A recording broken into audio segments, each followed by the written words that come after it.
আপনি কি জানেন ইসলামে এমন ঈর্ষা আছে যেটা গুনাহ না বরং সাওয়াব? আজ জানব সেই দুই ধরনের ঈর্ষার কথা যেটা নাবিজি সাল্লাল্লাহু আলাইহি ওয়াসাল্লাম নিজেই বৈধ বলেছেন। আব্দুল্লাহ ইবনে মাসুদ রাদিয়াল্লাহু আনহু থেকে বর্ণিত, তিনি বলেন, রাসূলুল্লাহ সাল্লাল্লাহু আলাইহি ওয়াসাল্লাম বলেছেন, কেবল দুটি বিষয়ে ঈর্ষা করা বৈধ। প্রথমত, সে ব্যক্তি যাকে আল্লাহ সম্পদ দিয়েছেন আর সে সেই সম্পদ হালাল পথে আল্লাহর রাস্তায় অকাতরে ব্যয় করে। দ্বিতীয়ত, সে ব্যক্তি যাকে আল্লাহ হিকমত বা প্রজ্ঞা দান করেছেন আর সেই প্রজ্ঞা দিয়ে সঠিক বিচার ফায়সালা করে এবং অন্যদের শিক্ষা দেয়।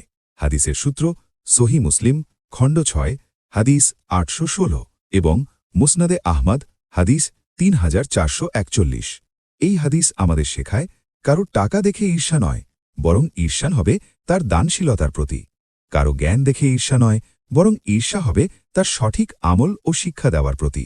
আজকের চ্যালেঞ্জ, আপনি ঠিক করুন আপনি কোন দিকটায় ঈর্ষা করতে চান, দানশীলতায় না জ্ঞান ও আমলে। কমেন্টে লিখুন, আমি ভালো কাজে ঈর্ষা করব ইনশাল্লাহ।